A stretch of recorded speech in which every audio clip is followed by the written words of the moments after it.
Jai Hind guys, welcome to Online Ventures by Exampur and I am Nitin Mishra, your English educator.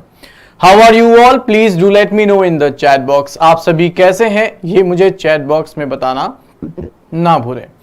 I expect कि आप सभी class से जुड़ चुके होंगे and as I see on the screen I can see a lot of students right here in the session guys. जैसे ही आप session से जुड़े प्लीज मुझे कमेंट बॉक्स में बताना ना भूलें. उम्मीद करता हूं आप सभी की तैयारी बिल्कुल बेहतर चल रही होगी. आप सभी के प्रिपरेशन बहुत ही ज्यादा बेहतर तरीके से पॉजिटिव डायरेक्शन में चल रहे होंगे, मेरी ऐसी आशा है और आप सभी को शुभकामनाएं. गाइस आज की क्लास को शुरू करते हैं. आज की क्लास में मैंने बहुत सारे चेंजेस किए हैं, कुछ नए खास प्रयोग किए हैं एंड मेरी उम्मीद है, मेरी आशा है, ऐसी मुझे लगता है मुझे कि कहीं ना कहीं आज का सेशन आपके लिए, आपके वोकैब के नॉलेज के लिए बहुत ही ज्यादा अच्छा होने वाला है. तो तैयार हो जाइए आप सभी. अगर आप में से किसी ने सेशन को शेयर नहीं किया है तो दोस्तों इसे शेयर कर दें and do like the session. Comment box में आप सभी का स्वागत है दोस्तों. I can see a lot of comments right on the screen. आप सभी की कमेंट्स मुझे लगातार दिख रही है. Everyone is wishing me a good morning guys. उम्मीद है आप सभी बहुत ही बेहतर होंगे. So guys, as far as today's class is concerned, आप सभी जानते हैं ये है the vocabulary show by Nitin Mishra. ये मेरा नाम है, आप सभी मुझसे वाकिफ है, मैं आपका इंग्लिश एजुकेटर हूं और आज की इस क्लास में हम बात करेंगे कुछ ऐसे वोकैबुलरी की जो आपके एसएससी, डिफेंस, यूपीएससी, बैंक और इसके अलावा जितने भी गवर्नमेंट एग्जाम्स होते हैं उन सभी को ये सेशन और इस सेशन की वोकैबुलरी कवर करेगी. आज मैंने इस सेशन में थोड़े से प्रयोग किए हैं तो आज की क्लास आपको ट्रेडिशनल क्लास जैसी नहीं लगेगी. मैंने थोड़े चेंजेस और कुछ प्रयोग किए हैं. आज आप देखें कि मैंने इस क्लास में क्या प्रयोग किया है. उम्मीद है आपको मेरा प्रयोग अच्छा लगेगा और आप इसकी सराहना करेंगे. फिलहाल आगे बढ़ते हैं दोस्तों और आप सभी देख सकते हैं आज के सेशन की जो शुरुआत है मैं एक मोटिवेशनल कोट से करना चाहूंगा. एंड जनरली मैं अपने आप को खुद ही हाईली मोटिवेटेड मानता हूं और मैं खुद आपको मोटिवेट करता हूं, पर आज के सेशन को हम एक मोटिवेशनल कोट के साथ शुरू करेंगे. एंड आज का मोटिवेशनल कोट है don't stop when you are tired, stop when you are done. What does it mean? इसका मतलब है थक जाने पर ना रुके, रुकें केवल और केवल तब जब आप अपना लक्ष्य प्राप्त कर चुके हों. यानी कहीं ना कहीं ये बात आपके एकेडमिक जर्नी में आपकी बहुत ही ज्यादा मदद करेगी. ये बहुत ही अच्छी मोटिवेशन है और यहां पर आपको ये बताने की कोशिश की जा रही है कि कभी थक के ना रुकें. रुकने का सही समय तब है जब आप चीजों को अचीव कर लें. यानी आप एक टारगेट बनाएं, उस टारगेट पर आप खूब मेहनत करें, थकने पर ना रुक जाएं कि मैं थक गया अब बस. आप लगातार जारी रखें अपना प्रयास और जब आप उस लक्ष्य को प्राप्त कर लें तो प्राप्त करने के बाद जो चैन की सांस आएगी, जो आप रेस्ट करेंगे, जो आप रुकेंगे, आपको बहुत ही अच्छा अनुभव और एहसास होगा. फिलहाल उम्मीद करता हूं आप इस बात को समझेंगे. ये बहुत ही अच्छा मुझे लगता है कोट था, सुबह के लिए एक अच्छी मोटिवेशन है. कैसा लगा आपको ये कोट मुझे बताना कमेंट बॉक्स में ना भूलिएगा. फिलहाल गाइज इसके बाद हम बात करेंगे आज के सेशन की और आज के सेशन को हम शुरू करेंगे. आज के सेशन को हम शुरू करेंगे सबसे पहले वर्ड से और आज का सबसे पहला वर्ड है दोस्तों, आज का सबसे पहला वर्ड है अगर आप ध्यान से देखें देन इट इज एम्बिवेलेंट. मैं दोबारा दोहराऊंगा, आज का शब्द है एम्बिवेलेंट. आप अगर ध्यान से इस शब्द को देखें तो आप देख पाएंगे ये शब्द कहीं ना कहीं दो अलग अलग शब्दों से मिलकर बना है. पहला एम्बी, एम्बी का मतलब होता है नॉट स्पेसिफिक और वेलेंट आप जानते हैं. तो एम्बीवेलेंट किसे कहते हैं याद रखिएगा. एम्बीवेलेंट बेसिकली हम उस एडजेक्टिव को कहते हैं, ये as a part of speech देखा जाए तो ये एडजेक्टिव की श्रेणी में आता है, इसे आप एडजेक्टिव की श्रेणी में रखते हैं. ओके, आप में से कोई मुझे मीनिंग बताएगा एम्बिवेलेंट की? Basically ambivalent means having mixed feelings और कॉन्ट्राडिक्टरी आइडियाज अबाउट समथिंग और समवन, मतलब जब कोई विचार स्पष्ट ना हो, जब आपको लगे कि यहां पर विचार सुस्पष्ट नहीं है, यहां चीजें एम्बिवेलेंट है। What does it mean? Ambivalent means here basically is जो फीलिंग्स हैं, जो आइडियाज हैं, वो क्लियर नहीं है, वो स्पष्ट नहीं है, वो मिक्स्ड फीलिंग है। क्यों? क्योंकि आपको मैंने अभी कुछ देर पहले बताया, एम्बी का मतलब होता है नॉट स्पेसिफिक। एम्बी का मतलब होता है नॉट स्पेसिफिक। अगर कोई चीज नॉट स्पेसिफिक है, नॉट डेफिनेट है, तो उसे आप एम्बी कहते हैं। जैसे एम्बिशियस, जिसका लक्ष्य स्पेसिफिक जगह पर खत्म ना हो, जो हर बार अपने लक्ष्यों को बदलता जाए। अगर उसका प्राइमरी लक्ष्य था कि मुझे पढ़ाई करनी है, तो जैसे ही पढ़ाई खत्म होगी वो एक और नया लक्ष्य बना लेगा, मुझे अच्छी नौकरी करनी है। जैसे ही उसकी नौकरी लगेगी वो एक और लक्ष्य बना लेगा कि मुझे एक बहुत ही अच्छा घर खरीदना है, कार खरीदनी है। तो इस तरह से वो अपने लक्ष्यों को परिवर्तित करता रहेगा, उसके कोई खास लक्ष्य निर्धारित और निश्चित नहीं होंगे। ऐसे व्यक्ति को आप एम्बिशियस कहते हैं। इसी तरीके से एम्बिफियन आप जानते हैं, जो सटीक किसी एक जगह पे ना रहे, जो जल में भी रहे थल में भी रहे, आप उसे एम्फीबियन कह देते हैं। इसी तरीके से अगर हम कहते हैं एम्बी डेक्स्टर, तो भाई जो दोनों हाथों से लिखे, जो किसी भी हाथ से लिख सके, उसे हम एम्बी डेक्स्टर भी कहते हैं। इसे कुशल भी कहा जाता है। तो यही बात आपको समझनी है कि एम्बिवेलेंट का मतलब है जो अपने विचारों में डेफिनेट ना हो, स्पेसिफिक ना हो, यानी जिसके विचार मिक्स टाइप के हो। मतलब एग्जाम्पल इसको बताने के लिए मैं आपको एक स्टोरी सुनाऊंगा, मुझे क्षमा कीजिएगा। मैंने कहा ना कि आज की क्लास हम थोड़ी डिफरेंट टाइप की कर रहे हैं। तो एक स्टोरी मुझे याद है कि एक बार एक सभा थी और वहां पर दो बच्चों का उदाहरण लेके कहा गया कि एक व्यक्ति जो निश्चित नहीं होता, जो एक बार कमिटमेंट करता है और उसे बार बार बदलता है, तो ऐसे व्यक्ति बहुत परेशानी में होते हैं। जैसे कई बार ऐसा होता है कि आप सोचते हो आपको पढ़ाई करनी चाहिए, जब आपका कोई दूसरा दोस्त मूवी देखने जाता है तो आपका भी मन वहां पर विचलित होता है। आप सोचते हो कि यार वो तो ऐश कर रहा है, वो तो मूवी देख रहा है, और आपका मन पढ़ाई में नहीं लगता। आप भी सोचते हो कि मूवी देखने जाएं। आप मूवी देखने जाते हो तो आपको पता चलता है कि आपका एक और दोस्त है जो पढ़ाई कर रहा है, और आप सोचते हैं कि यार मैं झूठ में यहाँ पे मूवी देख रहा हूं इसके साथ, और मुझे तो पढ़ाई करनी चाहिए। तो जो व्यक्ति निर्धारित ना कर पाए, जो व्यक्ति चीजों को डिसाइड ना कर पाए, उसे आप कहेंगे एम्बिवेलेंट। और इसके लिए कई अलग अलग शब्द हो सकते हैं। जैसे सबसे पहला शब्द हो गया इररेज़ोल्यूट, इररेज़ोल्यूट। दूसरा शब्द हो गया वेरिंग। तीसरा शब्द हो गया वैसिलेटिंग। चौथा हो गया इक्विवोकल एंड डिबेटेबल, जहां पर आप डिबेट कर सके यानी आर्ग्यूमेंट कर सके। इसके अलावा अगला हो गया इनकॉन्क्लूसिव, जिसे आप कंक्लूड ना कर सके। मेरी आपसे दरख्वास्त है दोस्तों कि आप कोशिश करिएगा कि इस वीडियो को आप 360 या अबव में देखें, क्योंकि अगर आप इसे 360 से कम आई गेस क्वालिटी पर देखेंगे तो शायद आपको चीजें अस्पष्ट दिखें और आप बाद में कंप्लेन करेंगे कि सर चीजें सुस्पष्ट नहीं दिख रही। तो कोशिश करें कि आप इसे 360 या उससे ऊपर की क्वालिटी पर देखें। आप जितनी बेहतर क्वालिटी में देखेंगे आपको चीजें और शब्द उतने ही ज्यादा स्पष्ट नजर आएंगे। तो प्लीज इस बात का ख्याल रखिएगा। और यहां पर मैं आपको डिस्कस कर रहा हूं पहला वर्ड एम्बिवेलेंट। मैंने बहुत चीजों को आपको बताई, जैसे कि मैंने सिनोनिम्स बताए इक्विवोकल, डाउटफुल, अनश्योर, अनसर्टेन, इनडेसिसिव, इनकॉन्क्लूसिव और इररेज़ोल्यूट। तो उम्मीद है आपको ये जो मैंने सिनोनिम्स आपको बताई ये भी आपको याद हो गए होंगे। फिंगर टिप्स पे आज इसको हम दोबारा दोहराएंगे। Equivocal, uncertain, unsure, doubtful, indecisive, inconclusive and irresolute, ये सभी शब्द आपके लिए एम्बिवेलेंट को रिप्रेजेंट करेंगे। और एम्बिवेलेंट का बेसिक मतलब यही होता है अस्पष्ट विचार, ओके एक यूसेज यहां पर गिवन है, आप इस यूसेज को जरा ध्यान से देखें। ये यूसेज कहता है सम लव्ड हर, कुछ लोग उसे प्रेम करते हैं।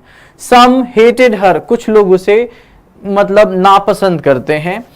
फ्यू वर एम्बिवेलेंट अबाउट हर, और कुछ लोग ऐसे हैं जो श्योर नहीं है कि आप उसे पसंद करते हैं या नफरत करते हैं। तो एम्बिवेलेंट का मतलब यहां पर क्या है?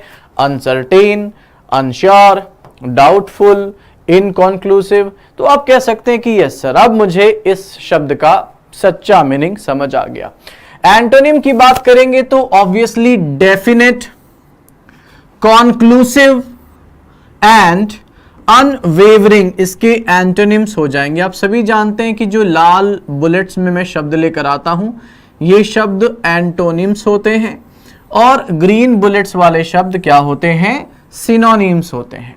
तो ऐसी मेरी आशा है कि आपको ये शब्द, कौन सा शब्द? एम्बिवेलेंट, और इससे जुड़े बाकी जो रिलेटेड वर्ड्स है जैसे inconclusive, debatable, equivocal, vacillating, wavering and irresolute, इसके अलावा unsure, doubtful, equivocal, uncertain and indecisive, ये सभी शब्द आपको समझ आ गए होंगे। कमेंट बॉक्स में आप सभी मुझे इनसे शब्द बना के बताएं।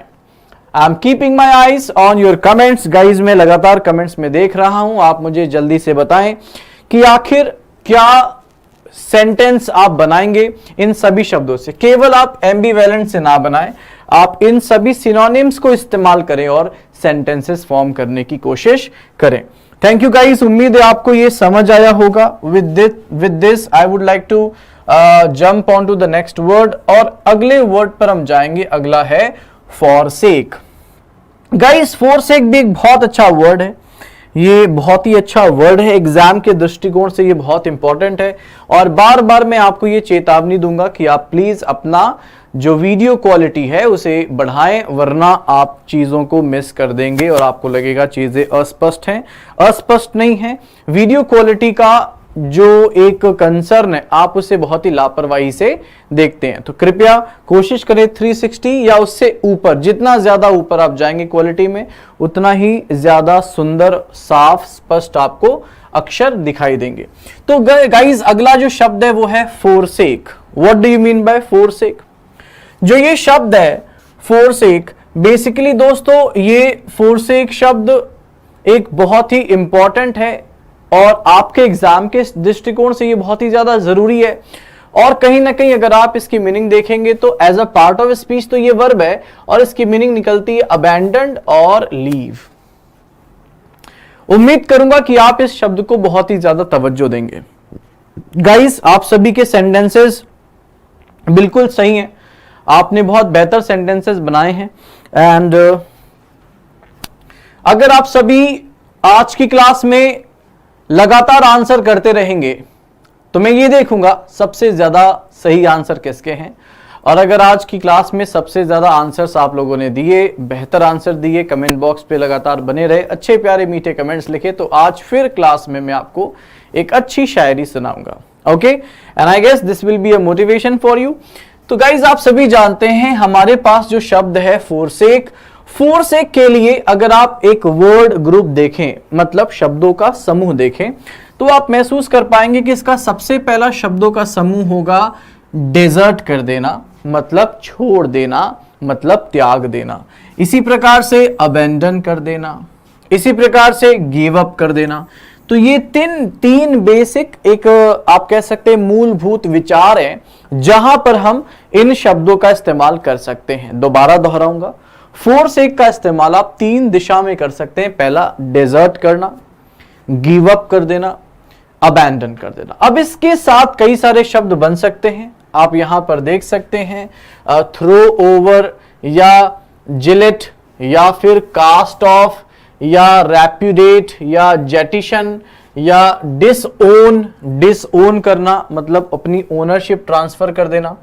इसके अलावा go away from, leave, abandon, ये सारे शब्द आपको इसके सिनोनिम मिल जाएंगे। फोर्सवियर या फिर एब्डिकेट कर देना किसी चीज को, एब्डिकेट कर देना आप जानते हैं, रिनाउंस कर देना, यस और नो, स्टॉप यूजिंग, और इस तरह के सारे शब्द अगर आप यहां पर ध्यान से देखें तो अबैंडन एक सिनोनिम हो जाएगा, डेजर्ट एक सिनोनिम हो जाएगा, लीव एक सिनोनिम हो जाएगा, क्विट कर देना सिनोनिम हो जाएगा, डिपार्ट फ्रॉम सिनोनिम हो जाएगा, लीव बिहाइंड एक सिनोनिम्स हो जाएगा।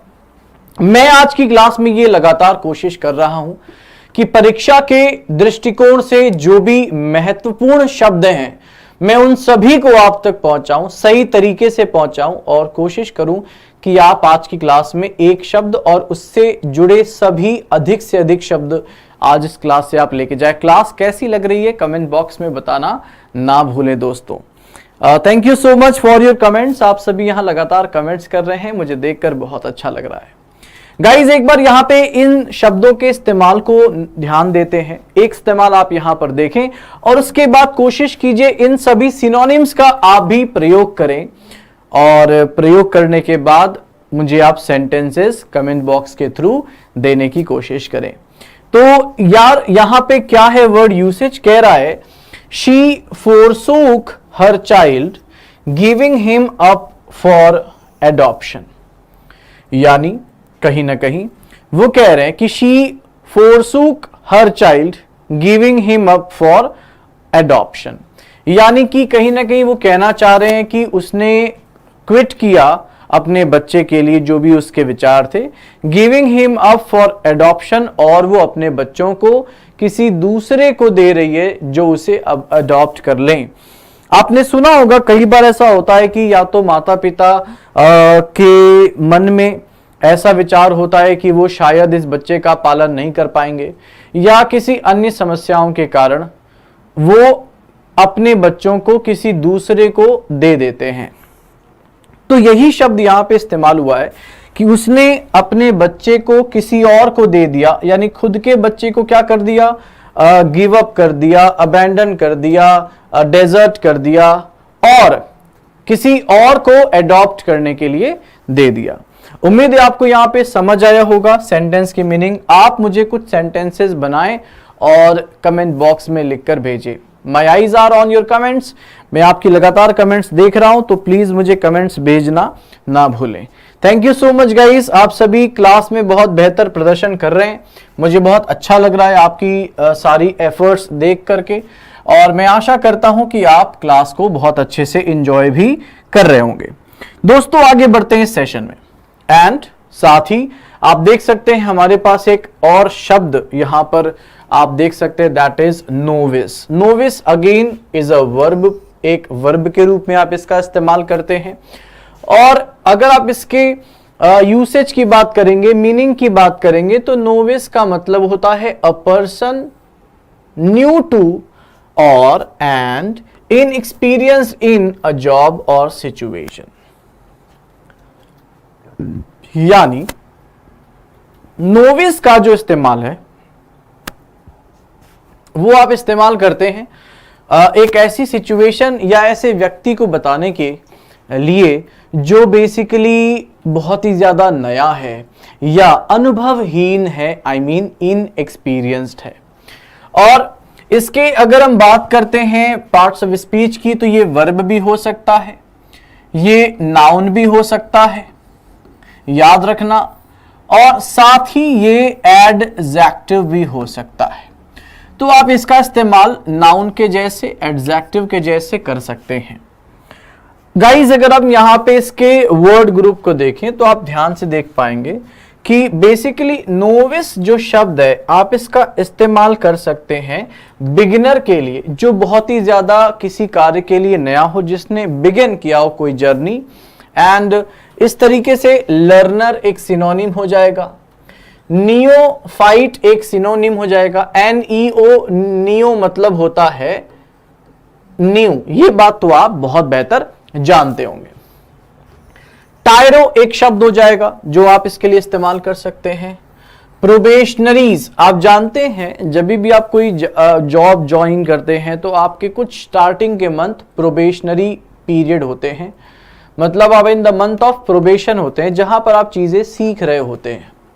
ओके, एंड सिमिलरली आप अगला देखते हैं न्यू बाई एंड प्रो सेल्टी, ये आपके पास कुछ वर्ड हो सकते हैं। आप जिसका इस्तेमाल नोविस के लिए कर सकते हैं। सिनोनिम को यहां पर ध्यान से देखते हैं। सिनोनिम हमारे पास हो जाएंगे बिगिनर या लर्नर या इनएक्सपीरियंस्ड पर्सन, ये सभी इसके लिए क्या हो जाएंगे, सिनोनिम्स हो जाएंगे। एक यूसेज आप यहां पर देखें, he was a complete novice in foreign affairs, मतलब फॉरेन अफेयर्स के क्षेत्र में वो बिल्कुल अनुभवहीन है, मतलब वो नया है, न्यू है, बिगिनर है, इनएक्सपीरियंस्ड है, लर्नर है अभी। सो गाइस, उम्मीद करता हूं आपको ये शब्द समझ आया, इसके सभी सिनोनिम्स भी समझ आए। और अब बारी है आगे बढ़ने की। अगला जो शब्द है वो है इंट्रैक्टेबल। इंट्रैक्टेबल एक बहुत ही अच्छा शब्द है। अगर आप इसे ध्यान से देखें तो आपके लिए इसे समझना ज्यादा सरल हो जाएगा। क्यों? क्योंकि इसकी पार्ट्स ऑफ स्पीच पर आप गौर करेंगे तो आप पाएंगे कि इंट्रैक्टेबल इज द एडजेक्टिव, यानी ये किसी नाउन की इंफॉर्मेशन देगा, उसे क्वालिफाई करेगा, उसकी विशेषता बताएगा, यानी कोई व्यक्ति, वस्तु या स्थान इंट्रैक्टेबल होगा। एंड अगर आप यहां पर ध्यान से देखें तो आपको बहुत सारे ग्रुप ऑफ वर्ड्स इंट्रैक्टेबल के लिए मिल जाएंगे। इंट्रैक्टेबल का मतलब होता है हार्ड टू कंट्रोल और डील विथ, मतलब जिसे संभालना या नियंत्रित करना कठिन हो। यानी अगर कोई भी चीज ऐसी है जिसे संभालना, मैनेज करना, कंट्रोल करना, जिसके साथ सामंजस्य बैठाना कठिन हो, डिफिकल्ट हो, मुश्किल हो, तो आप उसे इंट्रैक्टेबल कहते हैं। अब यहां पर आप देखेंगे तो दो अलग अलग मुझे लगता है एरियाज है या विचार है जहां पर आप इंट्रैक्टेबल का इस्तेमाल कर सकते हैं। पहला है डिफिकल्ट के सेंस में, जो बहुत ही ज्यादा कठिन हो, और दूसरा अनमैनेजेबल के सेंस में, यानी जिसे मैनेज करना सरल ना हो। डिफिकल्ट के सेंस में आप कह सकते हैं बिल्कुल अनकोऑपरेटिव। ध्यान से देखिएगा, अनकोऑपरेटिव जो व्यक्ति होगा आप उसके साथ डिफिकल्टी से डील कर पाएंगे। अनगवर्नेबल, जिसके ऊपर अधिकार स्थापित करना कठिन हो, वह भी डिफिकल्ट हुआ। इसी को आप कहते हैं पिग हेडेड, या इसे आप कहते हैं बुल हेडेड, जो भी आप कहना चाहें। पिग हेडेड और बुल हेडेड वो लोग होते हैं जो किसी बात को सुनते ही नहीं, रिस्पॉन्ड ही नहीं देते, समझते ही नहीं, यानी आप उन्हें कुछ भी कहें वो समझेंगे नहीं, वो उसको रियलाइज नहीं करेंगे। तो जिनके चीजें समझ में ना आए उन्हें आप बुल हेडेड या पिग हेडेड कह सकते हैं। इसी तरीके से इनको आप ऑब्स्ट्रीपेरस भी कहते हैं, ऑब्स्ट्रीपेरस भी कहते हैं, रिफ्रैक्टरी भी कहते हैं, या सेल्फ विल्ड, जो केवल मनमाना काम करे, जो अपने मन के हिसाब से चले, उन्हें भी आप डिफिकल्ट की कैटेगरी में रखेंगे। इसी प्रकार से अनमैनेजेबल में uncontrollable, unmanageable, insoluble, out of hand या अनरूली कह सकते हैं। ये सारे सिनोनिम्स आप बहुत इजीली समझ सकते हैं। मुझे उम्मीद है कि आपको ये सारे शब्द समझ आए होंगे।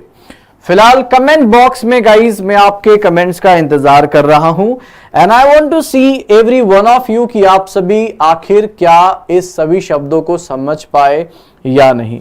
तो दोस्तों, आप मुझे कमेंट बॉक्स में लगातार कमेंट्स करते रहें, और प्रिकॉशनरीली मैं आपको बार बार बता रहा हूं कि वीडियो क्वालिटी से कोई भी आप ना करें, कमी इसमें ना रखें। 360 या अबव पे आप इसे विजिट करें। सिनोनिम्स की अगर हम बात करते हैं तो आपने देखा बहुत सारे शब्द हमको मिल गए, यानी unmanageable, uncontrollable, ungovernable, out of control, ये सभी इसके सिनोनिम होंगे। यहां पे जितने भी आप ग्रुप ऑफ वर्ड्स देख रहे हैं, they all are synonyms to each other, ये सभी एक दूसरे के लिए सिनोनिम्स हैं। दोस्तों, आज की क्लास में मैंने कोशिश की कि आपको मैं ज्यादा से ज्यादा शब्द दे पाऊं। Thank you so much everyone, thank you so much guys. Usage की बात करते हैं। Their problems have become more acute and intractable, उनकी समस्याएं बहुत ही ज्यादा अक्यूट और अनमैनेजेबल हो गई, मतलब उनकी प्रॉब्लम्स बहुत ही ज्यादा डिफिकल्ट थी, अनकंट्रोल्ड थी, ऐसा मीनिंग आप यहां पर निकाल सकते हैं। आप सभी का बहुत बहुत धन्यवाद, आपने इस प्रश्न पर, इस शब्द पर अपना धैर्य रखा, आपने एक एक बातों को सुना। गाइज आगे बढ़ने की बारी है, अगले शब्द पे चलते हैं और अगला शब्द यहां पर है डेलिनिएट। डेलिनिएट एक और बहुत ही अच्छा शब्द है और अगर आप इन शब्दों को ध्यान से देखें तो आप ये रियलाइज कर पाएंगे कि यहां पर ये डेलिनिएट शब्द कह रहा है, अगर आप इसके मीनिंग की बात करें कि डेलिनिएट का बेसिक मीनिंग क्या होगा, तो व्हेन यू डिस्क्राइब और पोर्ट्रे समथिंग प्रिसाइसली, यानी जब आप किसी चीज को बहुत ही प्रिसाइसली, बहुत ही ज्यादा मुझे लगता है पूर्णता के साथ, बहुत ही ज्यादा अगर आप बारीकी के साथ किसी चीज को पोर्ट्रे करते हैं या फिर डिस्क्राइब करते हैं, उसके एक एक चीज को बहुत ही प्रिसाइसली बताने की कोशिश करते हैं, तो आप इसे कहते हैं डेलिनिएट करना किसी चीज को। ओके, ध्यान से देखें, डेलिनिएट के इस्तेमाल की बात करेंगे तो दो समूह यानी दो ग्रुप्स आप यहां पर बना पाएंगे। सबसे पहला है आउटलाइन करना, यानी अब आप यहां पर आराम से कर सकते हैं, किसी की आउटलाइन करने का मतलब उसे कैरेक्टराइज करना, उसे डिपिक्ट करना, उसे स्केच करना, उसे पोर्ट्रे करना, उसे ट्रेस करना, उसे मैप आउट करना, उसे चार्ट करना, इसी को कहते हैं रेंडर करना। ओके, सिमिलरली डेलिनिएट का एक और मीनिंग निकल सकता है डिटरमाइन करना, मतलब वापस से मैप आउट, चार्ट, डिफाइन और डिटरमाइन। तो गाइस उम्मीद है, ऐसी आशा है कि आपको ये शब्द भली भांति समझ आया होगा एंड एग्जाम के दृष्टिकोण से ये शब्द बहुत ही ज्यादा महत्वपूर्ण है, मैं बार बार आपको बता रहा हूं।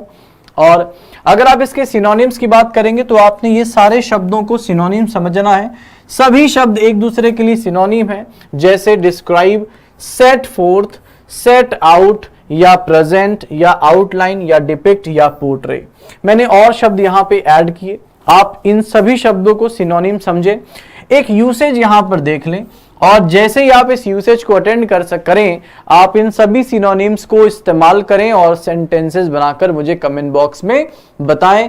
मैं आपकी सभी कमेंट्स को यहां पर पढ़ रहा हूं और मैं तारीफ करना चाहूंगा जो स्टूडेंट्स यहां पे लगातार सेंटेंस के कमेंट्स कर रहे हैं। आपकी परफॉर्मेंस बहुत अच्छी है बेटा, आप सभी बहुत मग्न होकर के लगन के साथ ये कर रहे हैं, मुझे देख करके बहुत अच्छा लग रहा है। कह रहे हैं यूसेज में, the law should delineate and prohibit behaviour which is socially abhorrent, यानी जो चीज सोशली एबोरेंट है, अभोर का मतलब होता है घृणा या हेट करना, यानी सामाजिक दृष्टिकोण से जो चीज बहुत ही ज्यादा बुरी है, जिसे समाज स्वीकार नहीं कर सकता, लॉ को बहुत ही प्रिसाइसली उस चीज को बनाना चाहिए, एक ऐसा कानून बनाना चाहिए जिसमें आप सामाजिक बुराइयों को बहुत ही अच्छे से कवर कर सके, प्रोहिबिट कर सकें। तो उम्मीद है आपको यहां पर ये शब्द और इसके उपयोग समझ आए होंगे। आप सभी लगातार मेहनत कर रहे हैं, मैं बस चाहूंगा आप सभी आज के कोट को याद रखें, थक करके नहीं रुकना है बेटा, जब तक सफलता प्राप्त नहीं होगी हम आगे बढ़ते रहेंगे। तो फिलहाल उम्मीद है आपको समझ आया होगा। With this I would say कि ये आपका वर्ड था डेलिनिएट। मेरी आशा है कि आपको ये शब्द समझ आया होगा।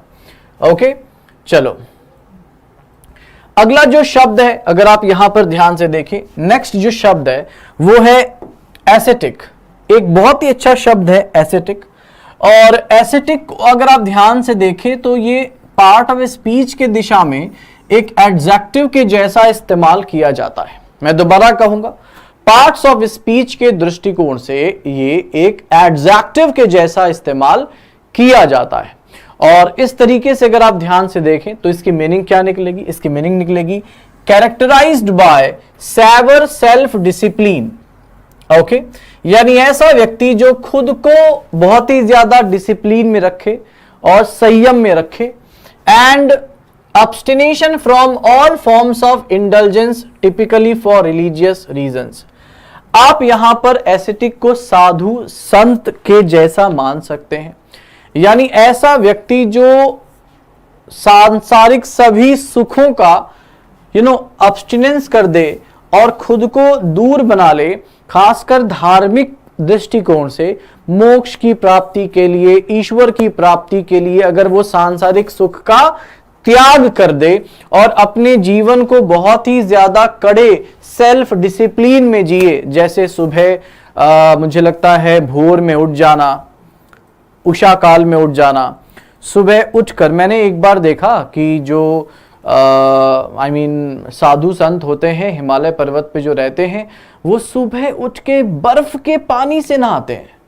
क्या ये एक प्रकार का सेल्फ डिसिप्लिन नहीं है? आप मुझे कहोगे हिमालय पे जाके सर आप प्लीज चेहरा भी धो लो, तो मैं कहूंगा नहीं, मुझे अपने फेस को भी वॉश नहीं करना, इतनी ठंडी है, मैं ठंडा पानी पीऊं ना, चेहरे पे और बाल को गीला करना तो बहुत दूर की बात है। तो दोस्तों ये सेल्फ डिसिप्लिन एसेटिक एक तरीके से संत साधु के गुणों को दर्शाता है। तो आप इसे कह सकते हैं ऐसा व्यक्ति जो एसेटिक होता है वो संत के जैसा होता है। सात्विक इसका हिंदी अर्थ हुआ सात्विक। इसके सिनोनिम्स को आप जरा ध्यान से देखें। एस्टर, एस्टर का मतलब होता है सात्विक। सेल्फ डिनाइंग, जो खुद सभी चीजों से दूर रहे उसे आप सेल्फ डिनाइंग भी कहते हैं। एब्स्टिनेंट, जो सदैव बुरे चीजों से खुद को दूर रखे, सामाजिक चीजों से दूर रखे। इसी तरीके से एब्स्टेमायस, एब्स्टेमायस का मतलब होता है दोबारा से वही एकदम संत साधु के जैसा। तो ये इसके सिनोनिम्स हो जाएंगे। अगर आप यहाँ पे वर्ड ग्रुप को जरा ध्यान से देखें तो आप बात कर रहे थे एसेटिक शब्द की, और इसका एक शब्द हो सकता है रेकलेस, जो कि बुरी चीजों से खुद को दूर रखे, या इसे आप सेल्फ डिनाइंग भी कह सकते हैं। जैसे मॉन्क, मॉन्क शब्द आप सुने होंगे। नन, आप जानते हैं क्रिश्चियन में नन होती है। इसी तरीके से हमारे पास होते हैं एंकरेट, सेल्फ डिनायर, हार्मिट या फिर एब्स्टेनर, जो खुद को चीजों से दूर रखे। सेल्फ डिनाइंग में आप सेल्फ डिसिप्लिन कह सकते हैं, एब्स्टिनेंट कह सकते हैं, एब्स्टीमियस कह सकते हैं, फ्रूगल या प्यूरिटेनिकल या सेलिब्रेट भी आप कह सकते हैं। इसके अगर हम एंटोनिम्स की बात करें तो आप देखें सेंसुअलिस्ट हमारे लिए एंटोनिम हो जाएगा। वॉल्यूपिटुअरी हमारे लिए एंटोनिम हो जाएगा। और इसी प्रकार से अगर हम देखें तो सेल्फ इंडल्जेंस और वॉल्यूपिटियस हमारे लिए एंटोनिम हो जाएगा। तो मैंने आपको यहाँ पर एंटोनिम्स एंड सिनोनिम्स दोनों ही बताने की कोशिश की। दोस्तों आज की क्लास का जो उद्देश्य था वो बिल्कुल ही सरल था। मैं चाहता था कि आप आज की क्लास में चीज़ों को बहुत ही बेहतर तरीके से सीखें। आप आज के क्लास में जो भी शब्द आपको सिखाए गए, जो भी शब्द आपको समझाए गए, उनको परीक्षा के दृष्टिकोण से बहुत ही ज़्यादा महत्व दीजिएगा। परीक्षा के हिसाब से ये सभी शब्द बहुत ही ज़्यादा महत्वपूर्ण, उपयोगी और इम्पॉर्टेंट हैं। तो आज के कोट के अनुसार, जैसा कि आपको मैंने बताया कि हम कभी भी अगर रुकने की बात हो तो don't stop yourself with when you are tired, stop when you are done. तो ये बात आप याद रखिएगा, थक के कभी नहीं रुकना है हमें। रुकने की बात सिर्फ हम तब करेंगे जब हमने अपना लक्ष्य प्राप्त कर लिया हो। तो दोस्तों जैसा कि आपको आज मैंने बताया कि आप सभी इस क्लास में बेहतरीन परफॉर्मेंस करते रहे। मैंने आप सभी के कमेंट्स देखे, मुझे बहुत अच्छा लगा। एंड मैं आपसे यही कामना करता हूं कि आप अपने परीक्षा की बेहतर तरीके से तैयारी करेंगे, अपने शिक्षक के साथ संवाद स्थापित करेंगे। कोई भी दिक्कत आती है तो आप मुझे बताएं, मुझसे पूछें, अपने दुख, कठिनाई, मुश्किलों को साझा करें। मैं आपका शिक्षा में साथ देने के लिए आया हूं और मैं उम्मीद करूंगा कि मैं आपका एक बहुत अच्छा मार्गदर्शन कर पाऊं। तो गाइस इसी बात के साथ मैं आज के क्लास को यहीं पे पॉज करता हूं और अगली क्लास में फिर मुलाकात करूंगा। आप सभी ने इस क्लास में मेरा सहयोग दिया, बहुत बहुत धन्यवाद। आप सभी क्लास में बने रहे, इस क्लास को लाइक और शेयर जरूर कर दीजिएगा। फिलहाल आज की क्लास में इतना ही। Have a great and fantastic academic journey, do well in the examination, work harder, work smartly. This is online benchers by Exampur and I am Nitin Mishra and I will see you all in the next class. Thank you so much guys. Jai Hind. Take care.